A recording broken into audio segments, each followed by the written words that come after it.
Here we are. I'm gonna rant about my car once again. It looks like I'm never gonna be able to enjoy this car. Just the problems just keep on compounding, constantly pounding me back to back. No lube.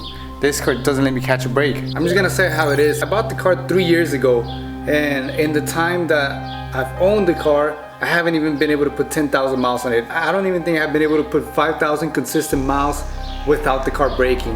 I'm just gonna say it like that. And the car is not a piece of shit. The car is in great shape. You guys have seen the car. Just little things here and there just keep on breaking. So the wheel bearing took a shit within the first 300 miles. 3,000 miles, the engine completely got destroyed and I had to rebuild it. And then like 200 miles later, I had the problem with the oil cooler leaking. Now it's the clutch. So I mean, by the time I'm done with this car, it's gonna be completely redone. But I don't know if I want to do that. I don't just want to make content out of fixing the car when it breaks. That's not what I want here. I feel like at this point, this car kind of hates me for some reason.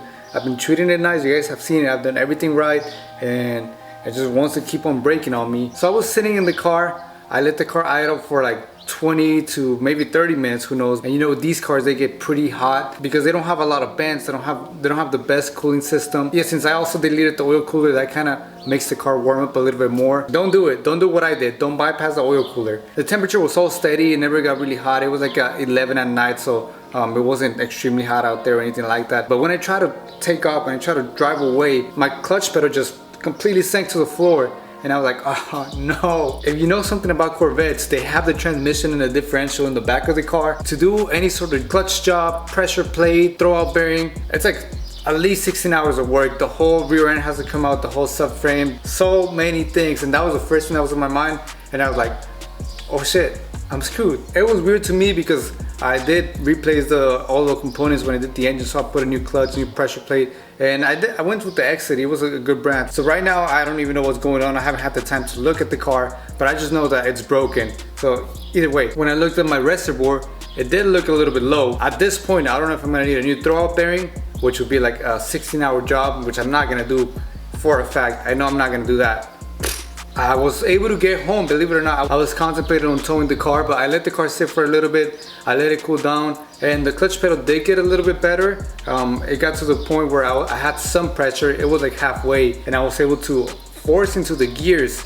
And I drove around the parking lot for a little bit to kind of get more airflow. It didn't smell like the clutch was dragging or anything. I made sure that I wasn't burning out the clutch, because it had a pretty good amount of tension. When I got home, I put clutch fluid in the reservoir and I try to get the air out of it. I pressed the clutch pedal a couple times. So the clutch fluid is at the level that it's supposed to be. But now when I step on the pedal, I hear a whine. So what I'm guessing is that the slave cylinder took a shit, which I hope that's the problem. Either way, here's the other problem. When you replace the clutch slave cylinder, you have to bleed the clutch system.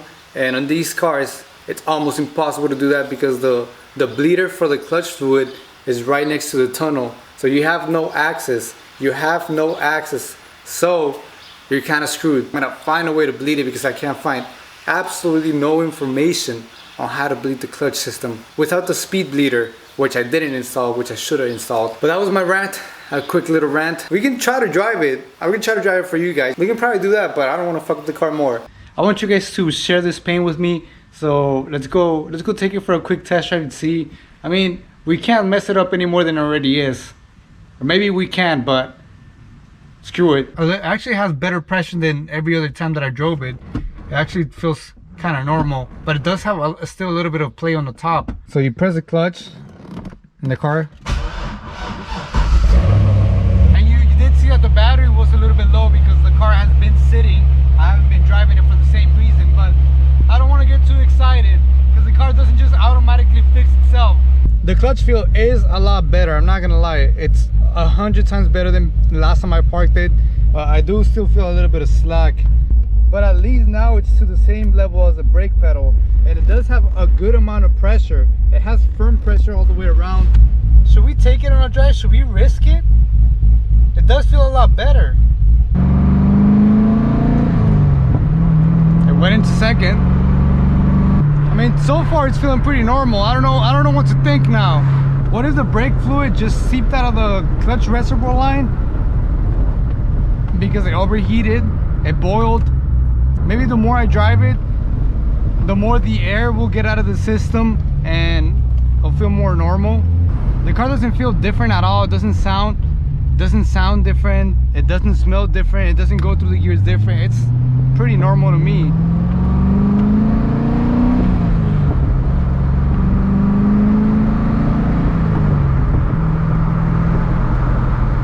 The more I drive it, the more normal it feels. So I'm gonna drive it, I'm gonna check the clutch fluid afterwards. Maybe the level went down, maybe the air is going through the system and it's getting bled out. I don't know what sort of witchcraft is going on with this car, but I'm just happy I can drive it. Yeah, this video has no substance now. The title doesn't apply.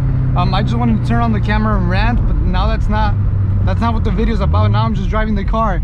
I have no idea what this video is gonna turn into, so I'm just gonna drive it and enjoy. And just to show you what goes on with cars, everything's so random. You can't prepare for anything, you can't plan anything can happen.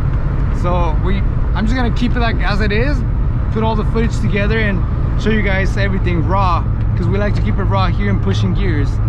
And this is a beautiful city.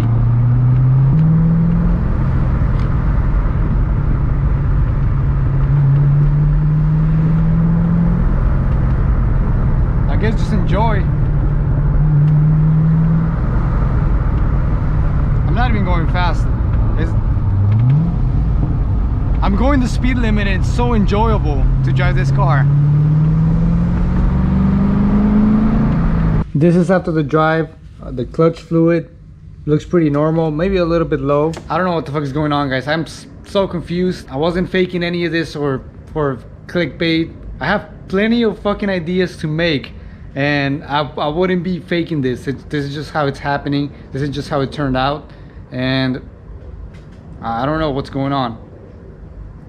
I'm fucking confused.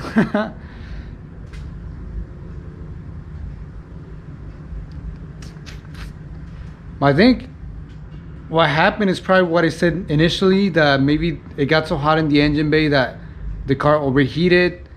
Well, not the car didn't overheat, but the brake fluid probably has a lot of moisture in it. It started to boil out, and it probably, I don't think it evaporates. I don't think brake fluid evaporates, but it probably started seeping out of the, or squirting out of the one of the bottom hoses where you can't see it. I just parked it when that happened, and I haven't driven it since.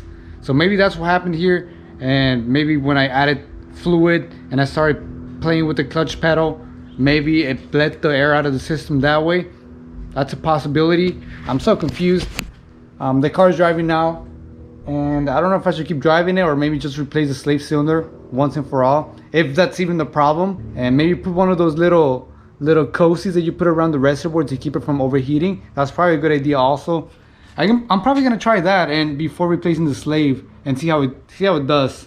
If it leaves me stranded, then I'll probably record with my phone so you guys know that I'm not bullshitting you. But I got to drive the car, and that's what matters. We're almost at 5K, so keep on supporting us. Before we leave, let me give you a booty shot, because you haven't seen that today, huh? You gotta get a booty shot from the Corvette at least once a video. It's just such a nice looking rear. Such a nice looking rear. You gotta get that in the take.